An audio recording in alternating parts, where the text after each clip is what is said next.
ইতিহাস মানে কি শুধু রাজা বাদশাহ যুদ্ধ আর তারিখ? না, ইতিহাস মানে রহস্য, ভুলে যাওয়া সত্য, চাপা পড়ে থাকা গল্প। আর বাংলা? বাংলা হলো এমন এক ভূখণ্ড যার ইতিহাসে আছে সমুদ্র ডাকাত, গোপন নগরী, হারিয়ে যাওয়া বিশ্ববিদ্যালয়, মুদ্রায় লেখা ভুল ভাষা, এমনকি মানচিত্র বদলে দেওয়া নদী। আজকের এই ভিডিওতে আমরা জানব বাংলার ২০টি এমন ইতিহাস ফ্যাক্টস যেগুলো স্কুলের বইয়ে নেই, কিন্তু জানলে আপনি বলবেন, এটা আগে কেউ বলে নাই কেন? ভিডিওটি শেষ পর্যন্ত দেখুন, কারণ শেষের ফ্যাক্টটি বাংলার ইতিহাসই বদলে দিতে পারে। বাংলা নামটি প্রথমে কোনো দেশ ছিল না। আজ যে বাংলা নাম আমরা জানি তা শুরুতে কোনো দেশ, রাজ্য বা সাম্রাজ্য ছিল না। ৭ম শতকে চীনা পরিব্রাজক হিউয়েনসাং এই অঞ্চলকে বলেছিলেন পুণ্ড্রবর্ধন ও সমতট। বাঙাল বা বাংলা শব্দটি প্রথম পাওয়া যায় একাদশ শতকের আরব নাবিকদের লেখায়, যেখানে তারা উপকূলীয় এক অঞ্চলকে বলত বাঙালা। অর্থাৎ বাংলা নামটি জন্ম নিয়েছিল সমুদ্রপথে, স্থলপথে নয়। বাংলায় একসময় ছিল জলদস্যুদের সাম্রাজ্য। ১৬ থেকে ১৭ শতকে সুন্দরবন অঞ্চল ছিল বিশ্বের অন্যতম ভয়ঙ্কর জলদস্যু ঘাঁটি। এদের বলা হতো মগ জলদস্যু। পর্তুগিজদের সঙ্গে মিলে তারা নদীপথে গ্রাম আক্রমণ করত, মানুষ ধরে নিয়ে যেত দাস হিসেবে। ঢাকা থেকে খুলনা কোনো নদীই তাদের ভয়ে নিরাপদ ছিল না। ব্রিটিশরা প্রথমে এদের দমন করতে ব্যর্থ হয়েছিল। পৃথিবীর প্রথম দিকের গ্লোবাল ট্রেড হাব ছিল বাংলা। মুঘল আমলে বাংলা ছিল বিশ্বের অন্যতম ধনী অঞ্চল। ইউরোপের ৪০% কাপড় আসত বাংলা থেকে, বিশেষ করে মাসলিন। একজন ইউরোপীয় ব্যবসায়ী লিখেছিল, বাংলার কাপড় এমন হালকা যে বাতাসে উড়ে যায়। এই কারণে ইউরোপ বাংলাকে ডাকত গোল্ডেন বেঙ্গল। নালন্দার আগেও বাংলায় ছিল বিশ্ববিদ্যালয়।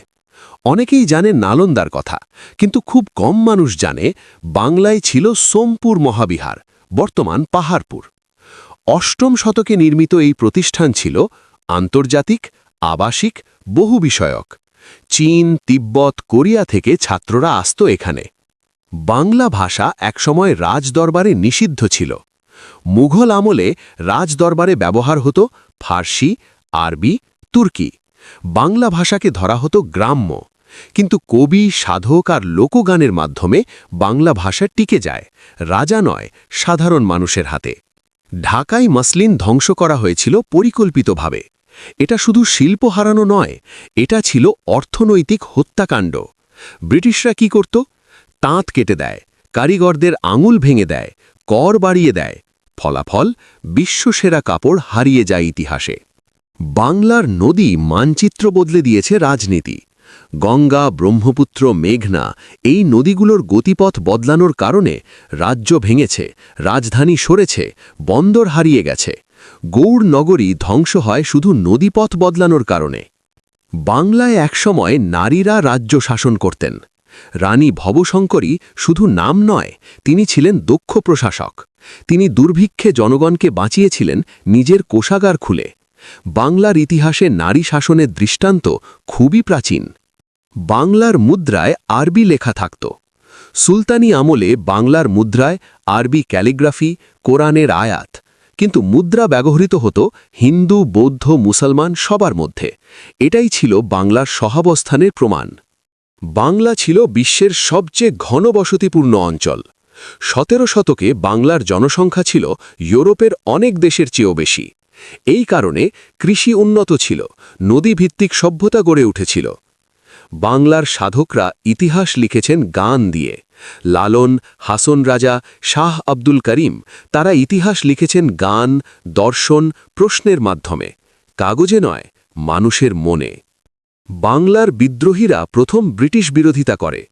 ১৭৬৩-র ফকির সন্ন্যাসী বিদ্রোহ ছিল বাংলার প্রথম সংগঠিত ব্রিটিশ বিরোধী আন্দোলন। এই বিদ্রোহ না হলে ১৮৫৭ হয়তো আসত না।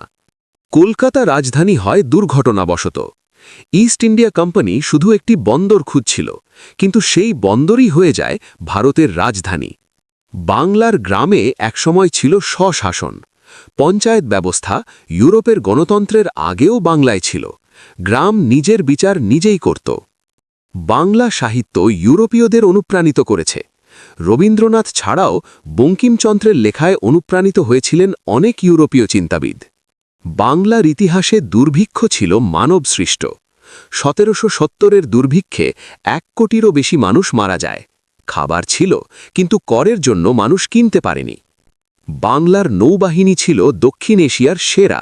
সুলতানি আমলে বাংলার নৌবাহিনী আরাকান পর্যন্ত নিয়ন্ত্রণ করত।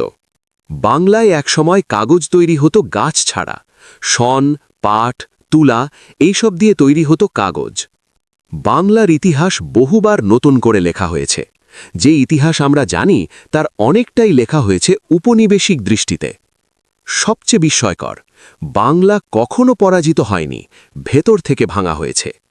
বাংলাকে জয় করা যায়নি সরাসরি, ভেঙে দেওয়া হয়েছে অর্থনীতি, সংস্কৃতি, ভাষা, আর সেটাই ছিল সবচেয়ে বড় আঘাত। বাংলার ইতিহাস শুধু অতীত নয়, এটা পরিচয়।